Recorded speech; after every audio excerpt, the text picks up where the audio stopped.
All right, factors affecting reaction rate. So if we're talking about rates of reactions, we're talking about how fast reactions go. And when we're talking about how fast reactions go, it's just speed, right? Reactions that are quick, usually you think of as a big boom, and reactions that are slow kind of are a fizzle, right? They're not really exciting. So that's what we're looking at in this unit. It's all about rates of reactions.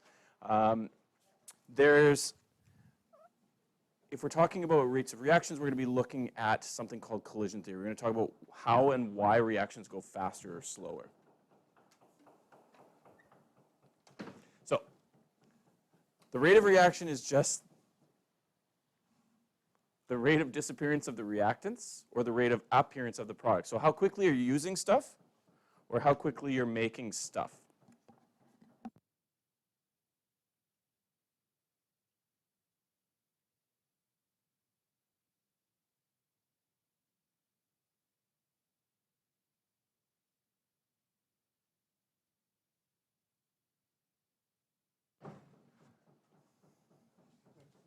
It's Mr. Coates.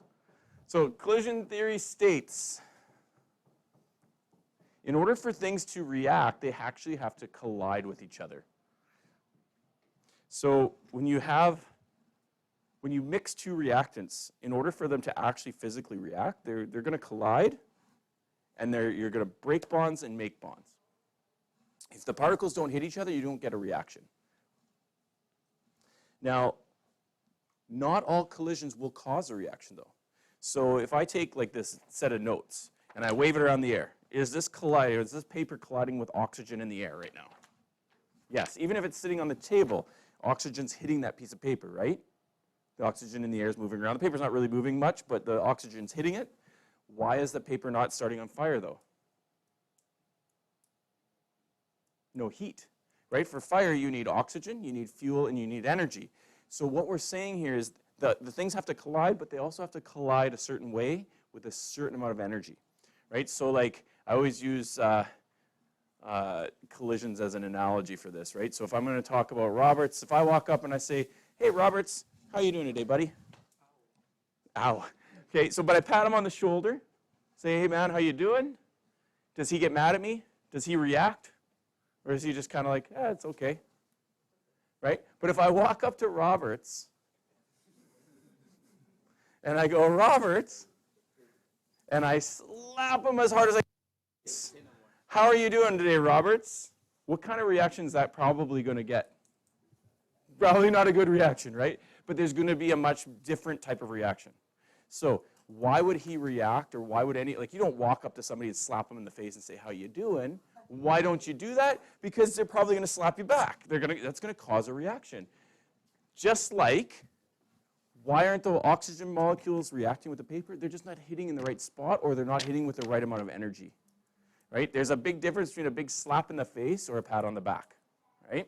So that's the collisions. Not all collisions will, yeah. So the particles have to collide with the correct orientation. What does that mean? It means they have to collide the right spot, like the right amounts in the right place, right? So pat on the shoulder versus slap in the face, with the right proportions and the right amount of energy. I mean, Robert seems like a pretty chill guy, so even if I just walked up and I give him if I did that once or twice, he might not react. But if I kept doing it over and over and over again, just kind of like this, John. Hey, John, how you doing, John? How you doing, John? How you doing, John? And I keep poking his shoulder like that. Eventually, John, what's going to happen? Probably, eventually. Eventually. Not at first, but it's going to take some time, right? So enough collisions, the right spot with the right amount of energy.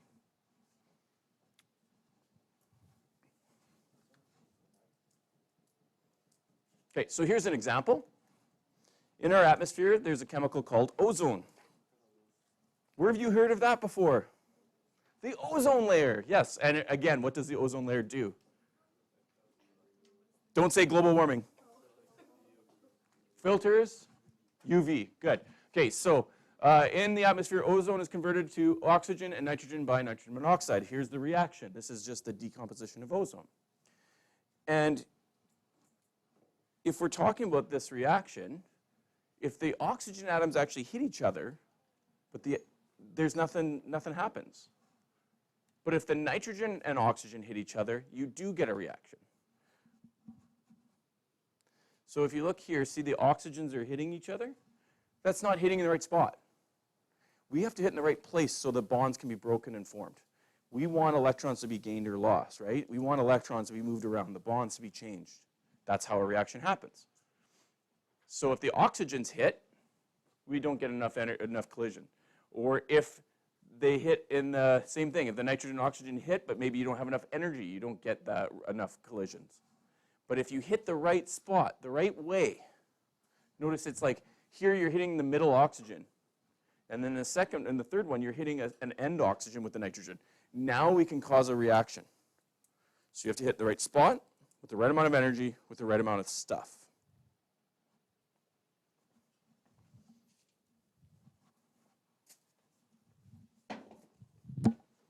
So that's what I'm saying here. Particles also have enough energy to break and make bonds. So in order for bonds to be broken, we always have to put energy into that. That energy is called kinetic energy. What is the difference between kinetic energy and potential energy?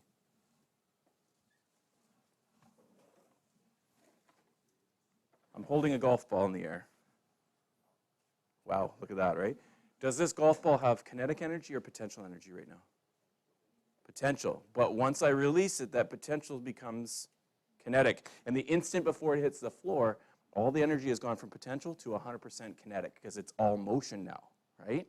And then it bounces and it returns to potential, and then kinetic and potential, kinetic, and so on and so forth. So kinetic energy is energy of motion. How do we make molecules move faster? Heat them up, exactly. So if we want reactions to happen more quickly, usually they will happen faster at a higher temperature because the molecules are moving faster. Faster molecules mean, so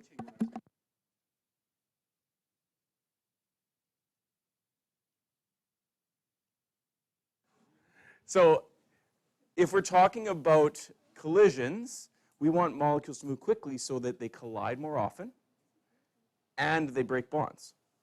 So if you think about, let's get up in this room, we clear out the desks, we put on blindfolds and we walk around. What's going to eventually happen? We're going to collide with each other, right? But now we walk around, instead of walking around the room, we drink a bunch of Red Bull and now we run around the room as fast as we can. Are we going to collide more or less? More, and it's probably going to hurt more. We're actually going to break things. We're going to break bones or bonds, right? Yes, if we run hard enough. So that's what I mean. If we're moving faster, you get more collisions, and you get a faster rate of reaction. This is called our activation energy. So again, if I walk up to John and I just poke him on the shoulder like so, there's no reaction. That wasn't enough energy. Wasn't the right spot, right? I haven't reached his activation energy. But now if I walk up and I slap him in the face, I'm going to post this on YouTube talking about hitting students. This is not good for my career. But if you hit somebody harder, that's going to cause a much different reaction, right? You've reached their activation energy. You can only poke somebody so much before they snap, right? You can only bug somebody so much until you reach that point where they're, no, I've had enough. And that's exactly what activation energy is. It's that point, it's that boiling point, almost, that tipping point where the reaction starts. Okay, so now we're going to look at the ways we can affect the reaction's rate. Now, normally I'd have some demos to show you. We can do that when we get back, okay? We just won't have the means to do it right now. So the number and type of bonds that are required will affect the rate. So if you think about looking at these reactions, the first one's going to be fast because there's very few bonds. If you look, in this compound here, there's one bond. In this compound, there's one bond. So one.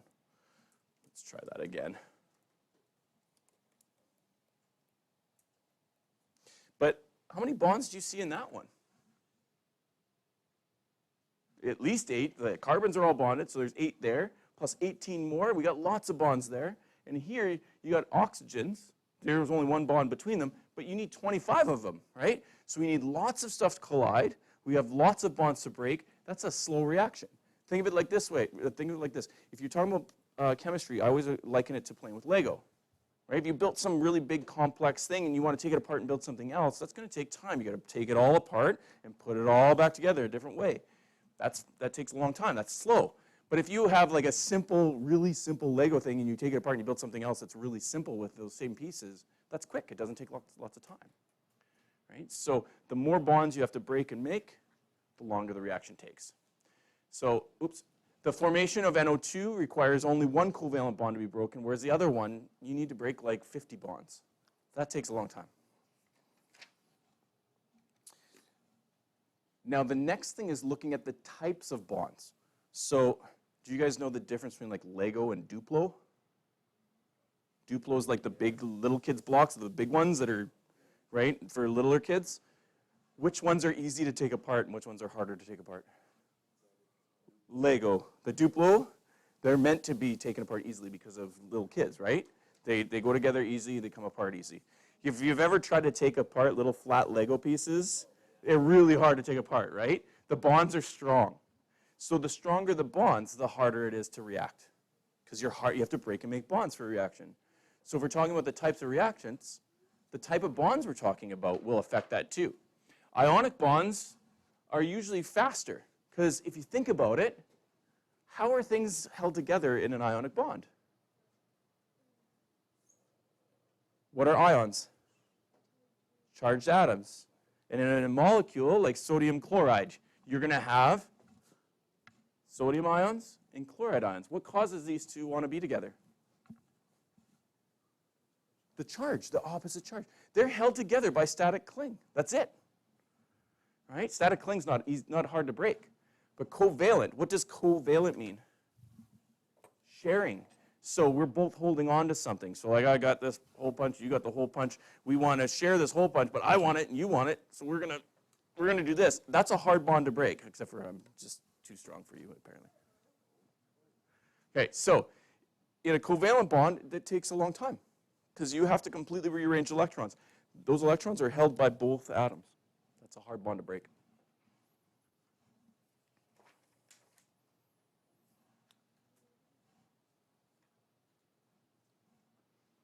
I'm going to skip ahead. Now we can talk about the state or phase of reactants. I'll put this back up after.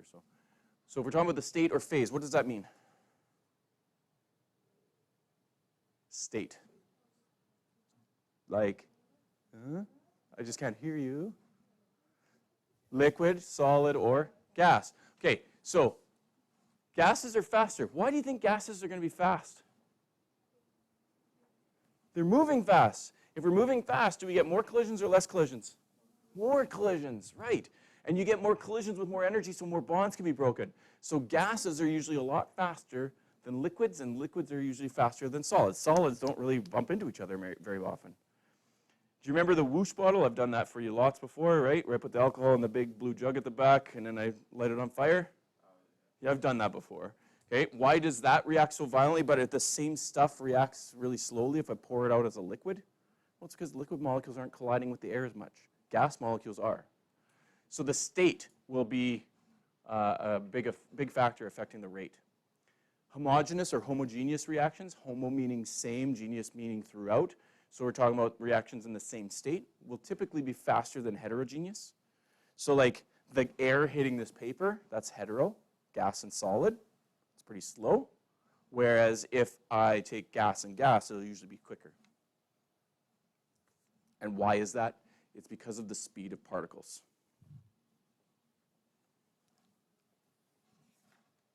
Again, I'll come back so you guys can pick up where we are. We're going to do temperature.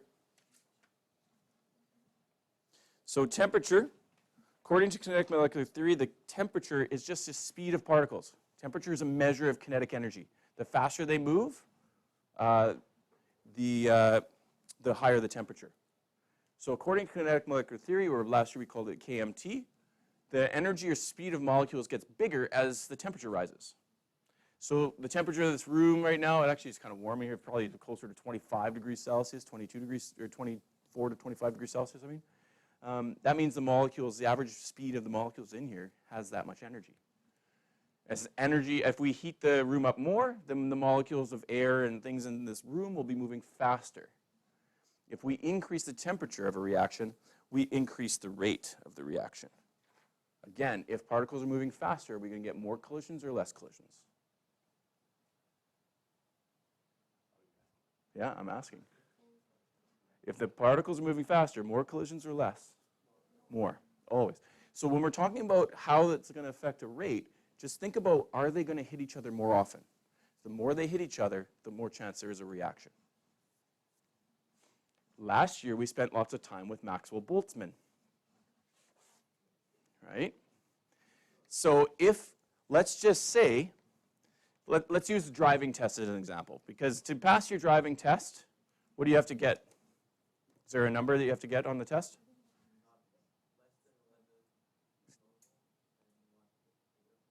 Okay, can we just say like 80%? Something like that? Okay, so to pass your driving test, you need to get 80%. So if the average student is getting like a 50%, very few students are actually going to be passing. But as we put more energy into learning how to drive and studying it and blah, blah, blah, more and more students will get past that line, right? Just like with passing a course. If I gave you guys the final exam in this course today, probably not going to pass it because we haven't done very much of the course. That's nothing personal. I'm just saying, like, we've only done 2 units out of 6, right? But as we put more energy and time into the course, more students will be able to pass because you've got more energy, more knowledge, more work into the course, right? So that's what we're saying. More energy means more particles will have enough energy to react. Okay, again, I'll come back if we need to. Concentration. All right, so right now we have a smaller class. We get up, we're blindfolded, we're walking around the room. We're going to hit each other every once in a while, right? What if we had a full class? Would we hit each other more or less? More.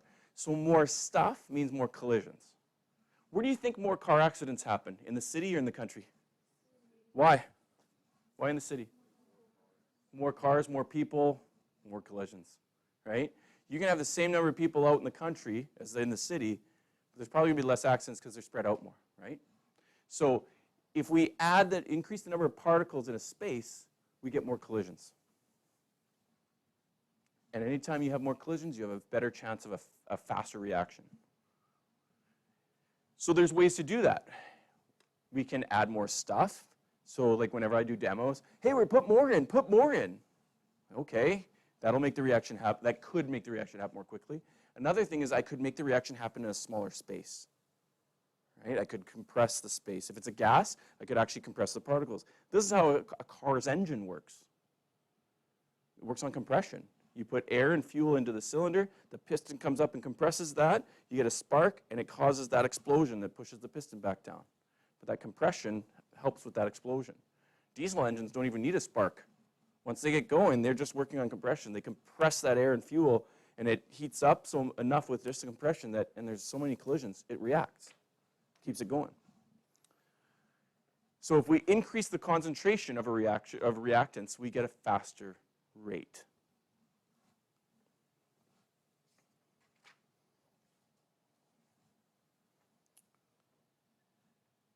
Now the next one is surface area. Again, I'll come back to whatever we need to. So if we're talking about surface area, we're always talking about solids and liquids. Gases already have a big surface area because they're already spread out very, very, very well. But remember, we're talking about which particles are going to react. Usually it's the surface particles, especially if it's a solid. So if you look at this diagram, on the left side, you have a big chunk of solid in the bottom of this beaker. Which molecules are going to collide with the outside? Well, only the surface ones, right? But if we grind that stuff up into a powder, we've separated all those particles, and now more of them are able to collide. This is like, last year we talked about this for dissolving things. We want a powder rather than a big chunk. Chunks dissolve slower than powders. Well, chunks react slower than powders. So grinding or pulverizing things into smaller pieces will increase surface area. If you think about it, if I have a cube of stuff, let's say that cube is made up of a bunch of smaller pieces.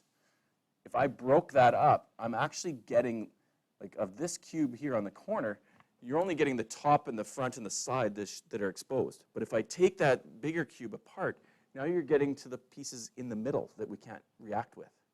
So it exposes more stuff.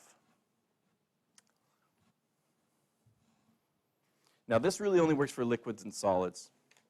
Gases, not as much. They're already spread out. Lots of surface area. Now we're going to look at pressure. So pressure really is probably only going to affect gases all that much, not really liquids or solids. But if we increase pressure, we are going to cause more reactions. We're going to push things together. So if I took this class, we're kind of spread out, social distancing right now, right? But if I said, okay, that's it, we're all going to sit in this first row. We're going to be, we got 8 or 10 people all in one row of the class. We're going to be bumping into each other a lot more, right? I've made this a much more confined space. So we can decrease the volume. I could put more students in here.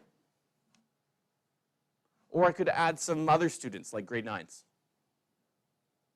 Would that cause some collisions and reactions in here? Probably, right? So if we decrease the volume, we're increasing concentration. It's kind of the same idea. So with an increase in pressure, we get an increase in reaction rate.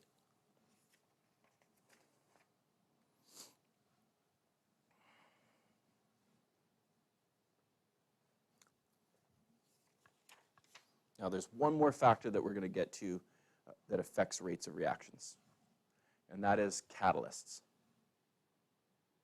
So I'm just going to jump right to catalysts, and we'll come back after. So catalysts are substances that alter reactions. They speed them up. And there are two different kinds of catalysts. One's called a heterogeneous or different phase catalyst. Hetero meaning different, genius meaning throughout. So you have two different things. You've seen me do the elephant's toothpaste. This is normally what I do here. I take that peroxide, the liquid, and I dump a solid in there, and it makes it react really quickly. The neat thing about a catalyst is it doesn't actually, it's not part of the reaction. It gets the reaction to go, but then you get it all back, which is really cool. Like whatever you use, you get back. It comes right back at the end. I could take all the products from the elephant's toothpaste, get rid of everything else, and I could get back that solid that I put in there. And I have it all, and I could use it all over again if I wanted to spend the time doing that. So a heterogeneous catalyst is something that would usually provide a surface. So our cars have one. In our cars, in the exhaust system, there's something called a catalytic converter. And usually it's a piece, there's a part in your exhaust, there's a bunch of platinum inside. And as your exhaust gases move over it, it removes a lot of the nitrogen oxides and carbon monoxides and things like that and converts them to nitrogen gas and oxygen gas. It's purely to reduce pollution. So the gases are coming from the engine, and the platinum is a solid, so different phase. A homogeneous catalyst or homogeneous catalyst is the same phase.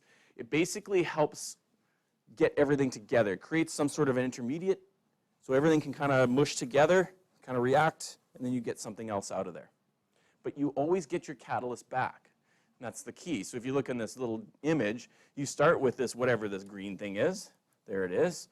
That's your catalyst. It causes the other particles to get together, and then the green thing is back again. And you can use it over and over and over again.